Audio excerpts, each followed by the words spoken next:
నిన్న ప్రశాంత్ కిషోర్ ఆంధ్రప్రదేశ్‌లో ఏ ప్రభుత్వం వస్తుందని చెప్పి జ్యోతిష్కం చెప్పాడు.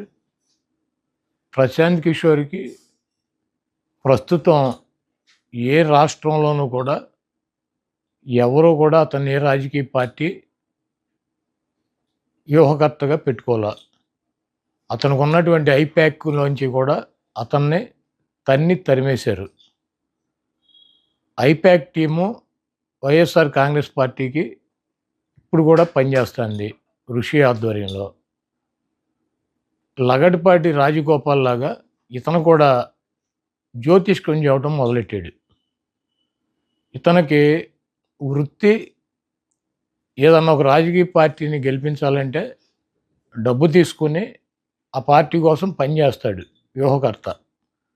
ఇతను తీసేసిన తహసీల్దారు ఐపాక్‌లోంచి తరిమేస్తే అతనికి ఎటువంటి టీము లేకుండా బీహార్‌లో ఒక రాజకీయ పార్టీ పెట్టి పాదయాత్ర చేసి డిజాస్టర్ అయిపోయి డిస్పోజల్ అయిపోయాడు. ఎవడో కూడా పెట్టుకునేటువంటి పరిస్థితి లేదు. చంద్రబాబు లాంటి పనికిరాని వ్యక్తుల దగ్గర ప్యాకేజ్ తీసుకుని డబ్బులు తీసుకుని అతను జ్యోతిష్కం చెబుతున్నాడు. అంటే పీకే చెప్తే ఈ రాష్ట్ర ప్రజలను ఒక 2-3% ఓటు మారుతుందేమోనని చెప్పి చంద్రబాబు నాయుడు ఆశ. కేసీఆర్ మళ్ళీ అధికారంలోకి వస్తాడు. ప్రతిపక్ష పార్టీలకు సరైనటువంటి నాయకుడు లేడు. కాబట్టి కేసీఆరే మళ్ళీ అధికారంలోకి వస్తాడని చెప్పి ఇదే పీకే తెలంగాణ ఎన్నికల ముందు చెప్పాడు. రాజస్థాన్లో కాంగ్రెస్ పార్టీ డంపింగ్ మెజార్టీతో వస్తుంది. అక్కడ బీజేపీ ఎట్టి పరిస్థితిలో రాదని చెప్పి జాతకం చెప్పాడు. ఛత్తీస్గఢ్లో కాంగ్రెస్ ప్రభుత్వం మళ్ళీ ఏర్పడుతుంది. బీజేపీకి 1% కూడా అవకాశం లేదని చెప్పి జాతకం చెప్పాడు. ఎప్పుడు ఇవన్నీ కూడా ఈ 3-4 నెలల్లోనే చెప్పాడు. మొన్న జరిగినటువంటి డిసెంబర్ ఎన్నికల్లో ఈ 3 రాష్ట్రాలకి జాతకం చెప్పాడు. ఇప్పుడు వచ్చి ఆంధ్రప్రదేశ్లో జగన్మోహన్ రెడ్డి గారు గెలిచే అవకాశం లేదు, తెలుగుదేశం పార్టీ గెలుస్తుందని చెప్పి జ్యోతిష్కం చెప్పాడు. ముందు జగన్మోహన్ రెడ్డి గారికి కంగ్రాచులేషన్స్ చెబుతున్నాం.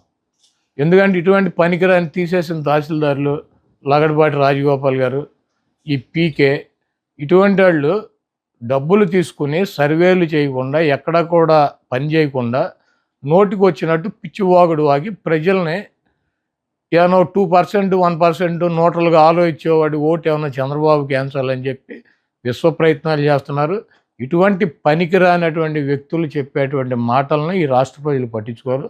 జగన్మోహన్ రెడ్డి గారి ప్రభంజనాన్ని ఆపగలిగినటువంటి శక్తి కానీ సామర్థ్యం కానీ ఈ పీకేలకి చంద్రబాబు నాయుడుకి ఇటువంటి వేస్ట్ ఫెలోస్కి లేదు. జగన్మోహన్ రెడ్డి గారు ఈ రాష్ట్రంలో గతంలో వచ్చినటువంటి 151 సీట్ల కన్నా పెచ్చు సీట్లతో అధికారంలోకి రాకపోతున్నారు. అటువంటి జగన్మోహన్ రెడ్డి గారి మీద ఎవరి దగ్గర డబ్బులు తీసుకొని ఇటువంటి చిల్లర వాగుడు వాగేటువంటి పీకే లాంటి వెధవల గురించి పెద్ద పట్టించుకోవాల్సిన అవసరం లేదని చెప్పి చెప్తున్నాను. మా రాజకీయ పార్టీకి మాకు వ్యూహం ఉంటుంది. సిద్ధం అని చెప్పి సభలు పెట్టి ఈ రాష్ట్రంలో ఉన్నటువంటి 175 నియోజకవర్గాల్లో ఉన్నటువంటి కార్యకర్తలను కానీ వైఎస్ఆర్ సానుభూతి పరులను కానీ మా పార్టీ అధికారంలోకి రావాలని చెప్పి నిరంతరం పనిచేసేటువంటి నాయకుల్ని, కార్యకర్తలని, సానుభూతి పరులని ఒక చోటకి చేర్చి జగన్మోహన్ రెడ్డి గారు ఎన్నికలకి సిద్ధం అని చెప్పి సిద్ధం సభలు నిర్వహిస్తున్నారు. భీమిలిలో మా సభ అయింది, దెందులూరులో మా సభ అయింది, రాప్తాడులో మా సభ కంప్లీట్ చేసాం.